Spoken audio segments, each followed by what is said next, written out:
SA Engineering College, an autonomous institution. Counseling code 1114. For more details, saec.ac.in. மேற்காசியாவில் நிலவும் போர் பதற்றம் காரணமாக கச்சா எண்ணெய் விலை கடுமையாக உயர்ந்துள்ளது. இதன் காரணமாக இந்தியாவில் கடந்த 15ஆம் தேதி பெட்ரோல் டீசல் விலை லிட்டருக்கு தலா 3 ரூபாய் வரை உயர்த்தப்பட்டது. இதற்கு எதிர்ப்புகள் எழுந்துள்ள சூழலில் இன்று மீண்டும் விலை உயர்த்தப்பட்டது. பெட்ரோல் லிட்டருக்கு 87 காசுகளும் டீசல் லிட்டருக்கு 91 காசுகளும் அதிகரித்துள்ளன. ஒரே வாரத்தில் இது 2வது விலை உயர்வாகும். அத்தியாவசிய பொருட்களின் விலை மேலும் உயரும் நிலை ஏற்பட்டிருக்கிறது.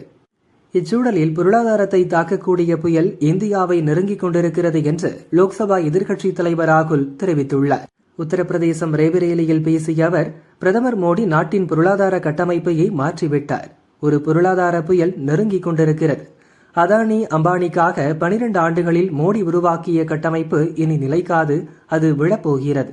பொருளாதார புயலில் அதானி அம்பானி பாதிக்கப்பட மாட்டார்கள். அவர்களுக்கு தப்பிக்க வழிகள் இருக்கிறது. மாறாக இளைஞர்கள், தொழிலாளர்கள், சிறு வணிகர்கள் என சாமானிய மக்கள்தான் பாதிக்கப்படுவார்கள். முன் எப்போதும் இல்லாத வகையிலான கடினமான காலங்கள் வர இருக்கின்றன. நடவடிக்கைகளை எடுப்பதற்கு பதிலாக மக்களை வெளிநாட்டு பயணங்களை தவிர்க்க சொன்ன பிரதமர் மோடி தற்போது உலக நாடுகள் சுற்றுப்பயணத்தில் இருக்கிறார். உண்மையான பிரச்சனை பணவீக்கமும் வேலையின்மையும் தான். மிக விரைவில் உரங்களுக்கு பற்றாக்குறை ஏற்பட போகிறது.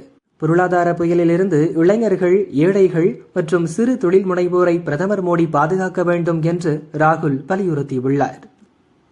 जो आर्थिक शॉक आ रहा है वो अब